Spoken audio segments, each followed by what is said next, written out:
ஆண்டவராய் இயேசு கிறிஸ்து நாமத்தினாலே அனைவரையும் வாழ்த்துகிறேன்.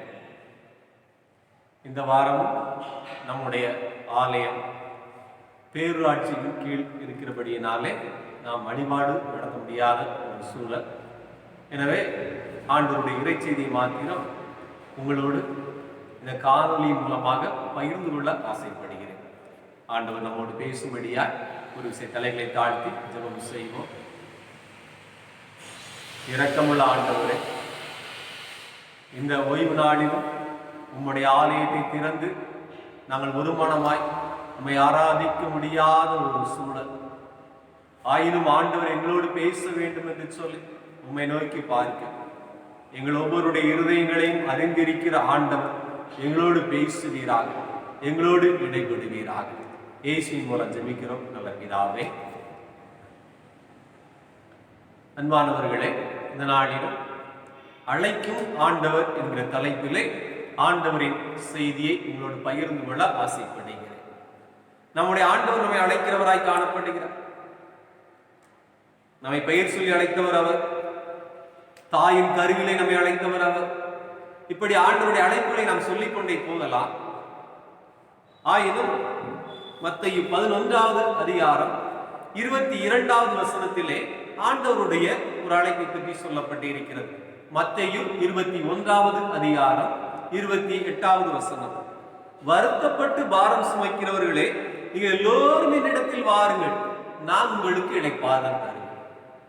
வருத்தப்பட்டு பாரம் சுமக்கிறவர்களே, நீங்கள் எல்லோரும் என்னிடத்தில் வாருங்கள், நான் உங்களுக்கு இளைப்பாறுதல் தருவேன்.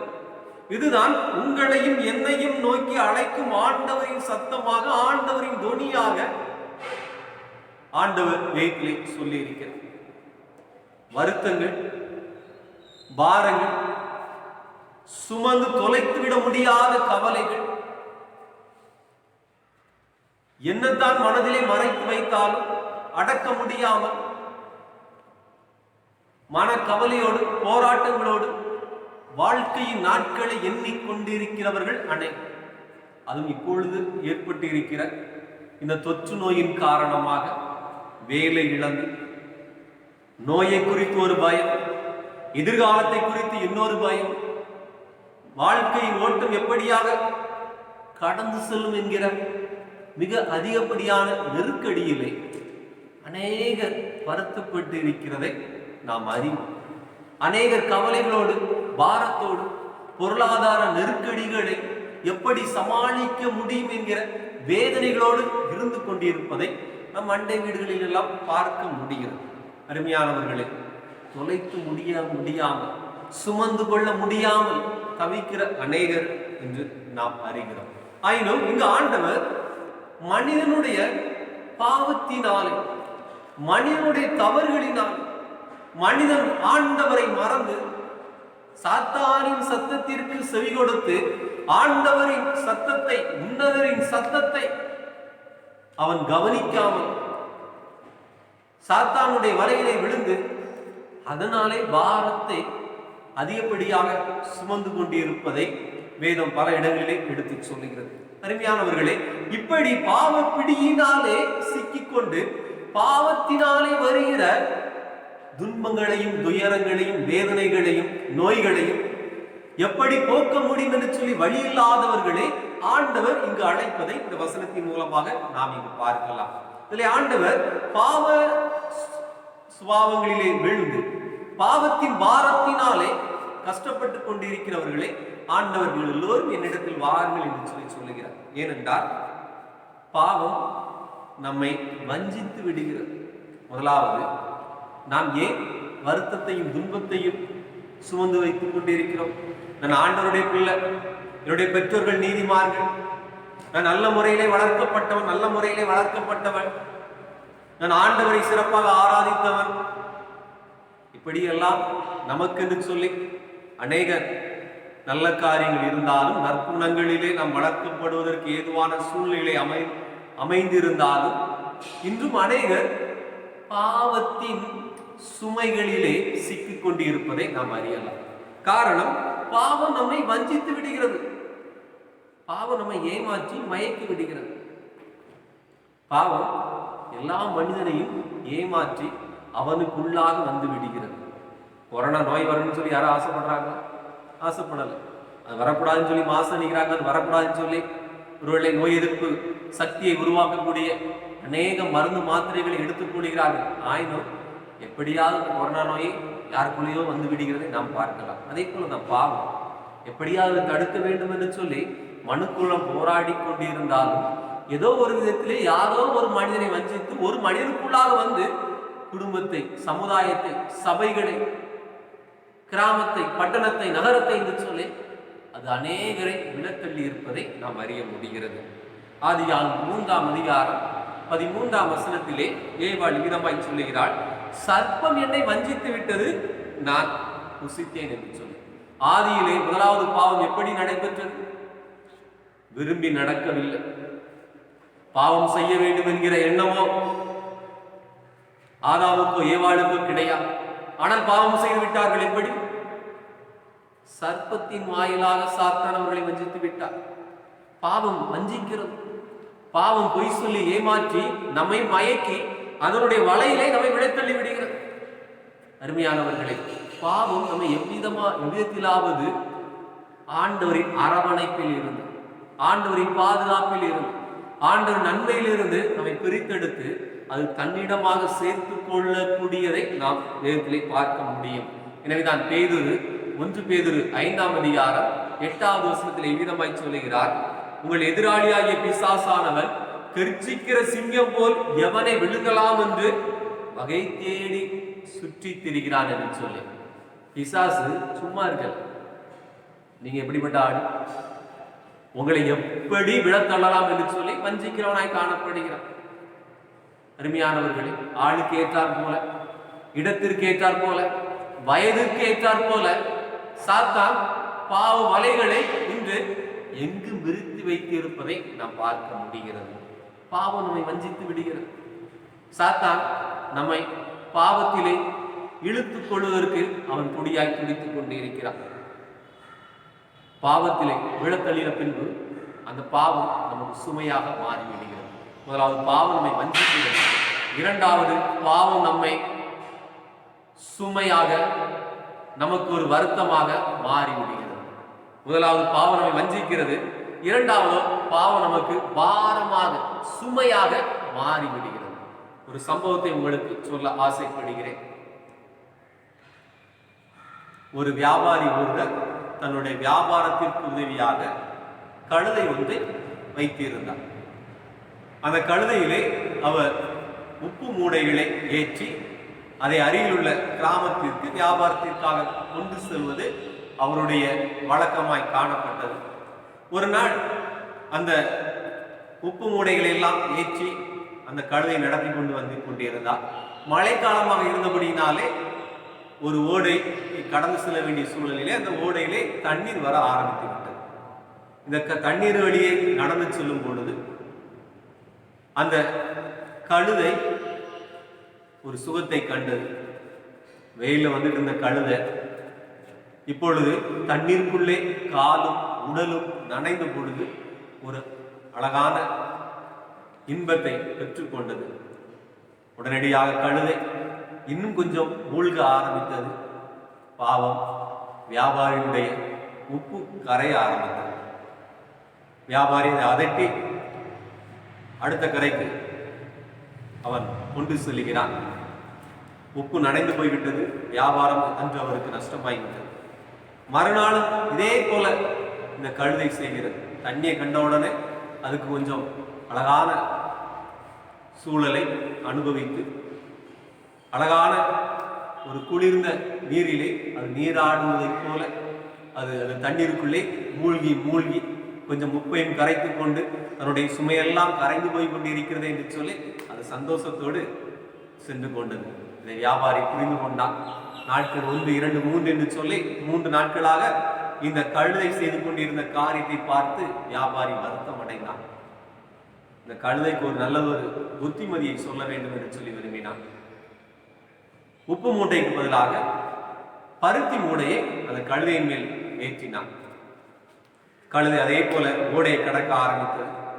தண்ணியை கண்டவுடனே ரொம்ப சந்தோஷம். தண்ணிக்குள்ள போனா அழகாக இருக்கிறது, சுகமாக இருக்கிறது, இதமாக இருக்கிறது. மூழ்கி விட்டு எழுந்திச்சா வெயிட்டு கூட, முதுகில் இருக்கிற சுமை கூட குறைவாய்விட்டது என்கிற சந்தோஷத்திலே இந்த முறை கழுதை அதிக நேரம் தண்ணீரிலே படுத்துக் கொண்டது. வழக்கமாக கழுதை அதட்டி எழுப்பும் அந்த வியாபாரியும் இந்த முறை ஒன்றும் செய்யவில்லை. நேரமாகி கழுதையே அது எழும்ப ஆரம்பிக்கிறது. கழுதையால் எழும்ப முடியவில்லை. தட்டு தடுமாறி கழுதை எழும்புகிறது. வெளியே வந்தவுடனே வியாபாரியும் அதை அதட்டி இப்பொழுது அதை கடைக்கு பற்றி கொண்டு செல்கிறார். இந்த முறை பருத்தி தண்ணீரில் நனைந்திருந்தபடினாலே கழுதையால் சுமக்க முடியாத சுமையாயிற்று. 2-3 தடவை உப்பை தண்ணீருக்குள்ளே நனைத்து அது கரைத்து விட்டது. இந்த ட்ரிப்போ பருத்தி கரையவில்லை, மாறாக எடையை கூட்டி விட்டது. கழுதையால் சுமக்க முடியவில்லை, தடிமாறுகிறது. கழுதை புரிந்து கொண்டது. அடுத்த முறை வரும்பொழுது அது சரியான பாதையிலே நடக்க தீர்மானித்துக் கொண்டது. அருமையானவர்களே, இந்த சம்பவத்திலிருந்து ஒன்றை நாம் அறிந்து கொள்ள முடிகிறது. இப்படிதான் பாவம் நமக்கு பல நேரங்கள்ல கால் வச்சோன்னு ரொம்ப இதமான ஒரு சூழல். ஐயோ கொஞ்சம் பேசி கொண்டிருந்தால், இந்த பாவத்தை பற்றி பேசிக் கொண்டிருந்தால் மனதிற்கு சந்தோஷமான ஒரு சூழல். இந்த பாவத்திலே இன்னும் அதிகப்படியான இன்பங்கள் என்று சொல்லி மனிதன் அதிலே விழுந்து போய் விடுகிறான். இந்த பாவத்தை தண்ணீரை போல, தனக்கு இதமான பானத்தை போல பருக ஆரம்பித்து விடுகிறான். ஆனால் பாவம் 1, 2, 3 முறை அது நமக்கு இன்பத்தை தருவதை போல நம்மை வஞ்சிக்கும், ஏமாற்றும்.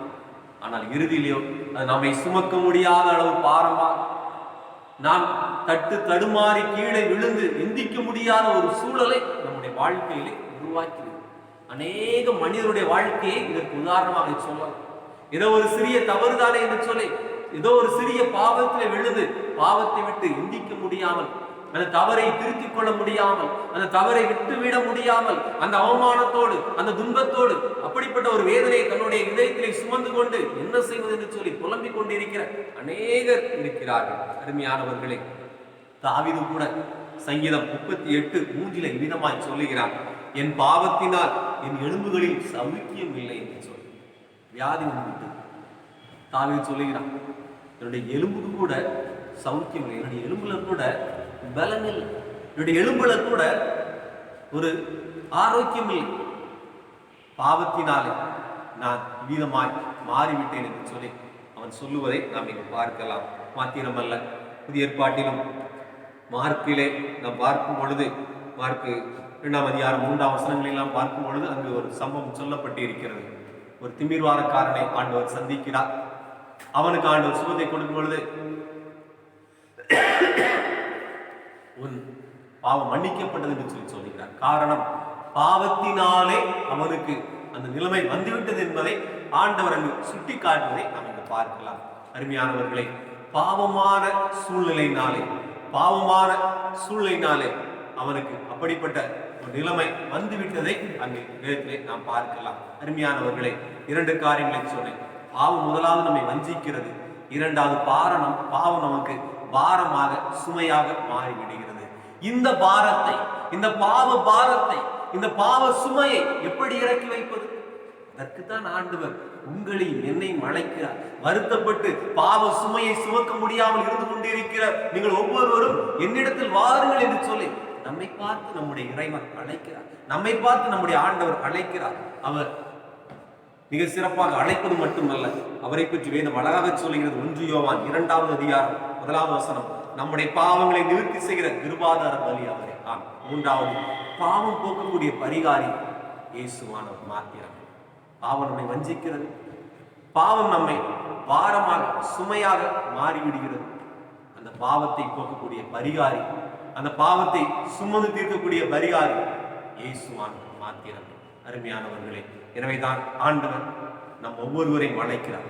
வருத்தப்பட்டு பாரம் சுமைக்கிறவர்களே எல்லோரும் என்னிடத்தில் வாருங்கள், நான் உங்களுக்கு இளைப்பாறுதல் தருவேன், நான் உங்களுக்கு வாழ்வு தருவேன். நீங்கள் சுமந்து கொள்ள முடியாமல் தவித்துக் கொண்டிருக்கிற அந்த பாவ பாரங்களை எல்லாம் நான் சிலுவையிலே சுமந்து தீர்த்து விட்டேனே. நான் சிலுவையிலே அவைகள் எல்லாவற்றையும் சுமந்து தீர்த்து விட்டேனே. என்ன ஏன் அந்த பாவ பாரத்தோடு, இன்னும் ஏன் கவலையோடு, துன்பத்தோடு, துயரத்தோடு, வியாதியோடு போராடி கொண்டிருக்கிற? பாவத்தினால் வந்த எல்லா தீவினைகளையும், பாவத்தினாலே வந்து கொண்டிருக்கிற எல்லா கட்டுகளையும் என்னிடத்தில் வந்து சொல்லி நான் உன்னை குணமாக்குவேன் என்று சொல்லி ஆண்டவர் அழைக்கிறார். அருமையானவர்களே, பாவத்தின் பிடியினாலே சிக்கி பாவ பாரத்தினாலே பலவிதமான சுமைகளை சுமந்து கொண்டிருக்கிற நம் ஆண்டவரிடம் செல்லுவோம். நம்மை அழைக்கிற ஆண்டவர் நமக்கு வாழ்வு கொடுக்கிறவராக, நமக்கு நன்மை கொடுக்கிறவராய் காணப்படுவார். அந்த ஆண்டவர் உங்களையும் என்னையும் அவர் எல்லா நன்மையும் வழி நடத்துவாராக. நாம் ஜெபம் செய்வோம். ஜெபம். அன்பு நிறைந்த ஆண்டவர், வருத்தப்பட்டு பாரம் சுமைக்கிறவர்களே, எல்லோரும் என்னிடத்தில் வாருங்கள் என்று சொல்லி எங்களை அழைக்கிற ஆண்டவராக, எங்களுக்கு நன்மை கொடுக்கும்படியாக, சுமந்து தீர்க்க முடியாத எங்களுடைய பாவ பாரங்கள் எல்லாவற்றையும் நீர் சுமந்து தீர்க்கும்படியாக அழைக்கிற தகப்பன், நாளில் நாங்கள் பல வேளைகளிலே உம்மை மறுதளித்தவர்களாக, உம்மை அறிந்தும் ஏதோ ஒரு சிற்றின்பம், ஏதோ உலக பிரகாரமான பாவ பாரத்தினால் சாத்தான் எங்களை வஞ்சித்து, ஏதோ நண்பர்களின் மூலமாக, ஏதோ ஒரு உறவுகளின் மூலமாக, ஏதோ ஒரு தவறான கருவியின் மூலமாக, ஏதோ ஒரு சந்தர்ப்பத்தின் மூலமாக ஆண்டவரே எங்களை வீழ்த்திவிட்டு சூழ்நிலைகளை எல்லாம் எண்ணி வருந்துகிறோம். அப்பா ஆண்டவர், நீர் எங்களுடைய சுமைகளை எல்லாவற்றையும் நீக்கி போடுவீராக. என்னுடைய உள்ளத்தில் நாங்கள் மறைத்து வைத்திருக்கிற என்னுடைய பாவ பாரங்கள் எல்லாவற்றையும் எடுத்து போடு. எங்கள் வாழ்வுக்காக எங்களை சந்தோஷப்படுத்தும். எங்களுடைய கவலை எல்லாவற்றையும் போக்கி நாங்கள் உமக்குள் மகிழ்ந்திருக்க, உமக்குள் புது பலனை பெற்றுக்கொள்ள அருள் புரியும். இயேசு மூலம் ஜெபிக்கிறோம் நல்ல பிதாவே, ஆமென். நம்முடைய கர்த்தராகிய இயேசு கிறிஸ்துவின் கிருபையும் தேவனுடைய அன்பு பரிசுத்த ஆவியினுடைய ஐக்கியம் நம் அனைவரும் கூட எப்போதைக்கு இருப்பதாக. ஆமென்.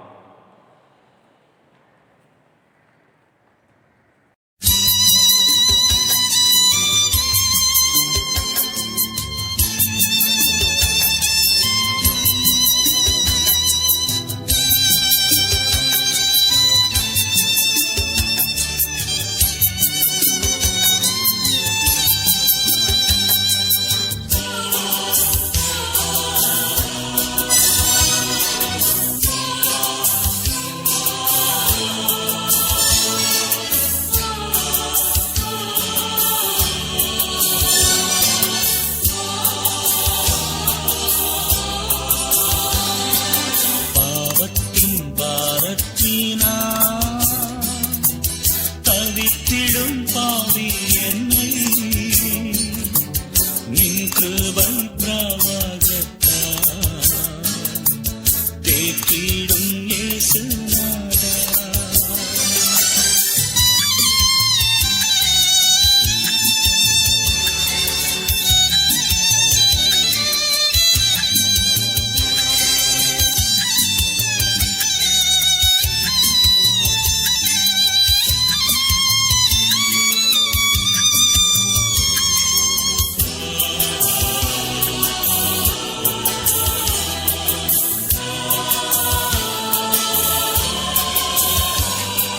கெட்ட குமாரனை போல் துஷ்டன் நான் அலைந்தேனப்பா.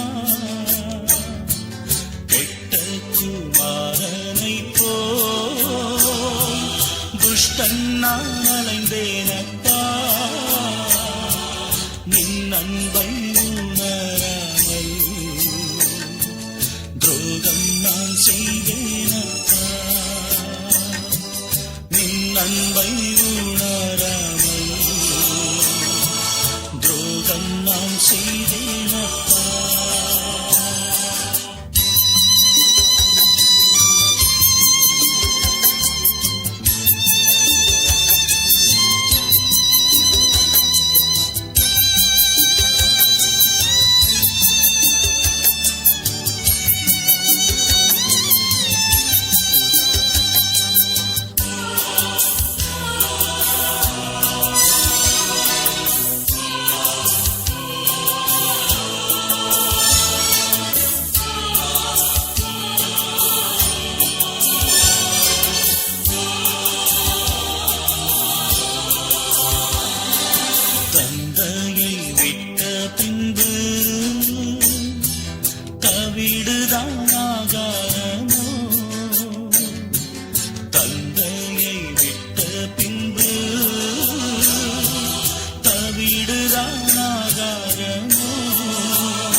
கசிந்து நொந்தே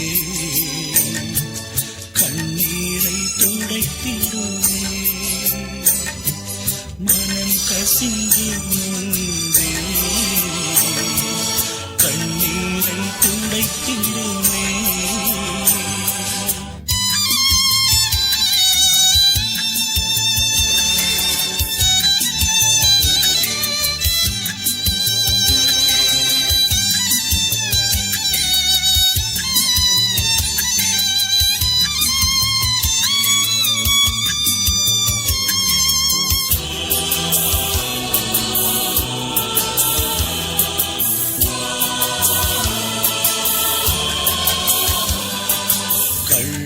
கள்ளனாயினும் நான் நீ பெற்ற பிள்ளை அல்லோ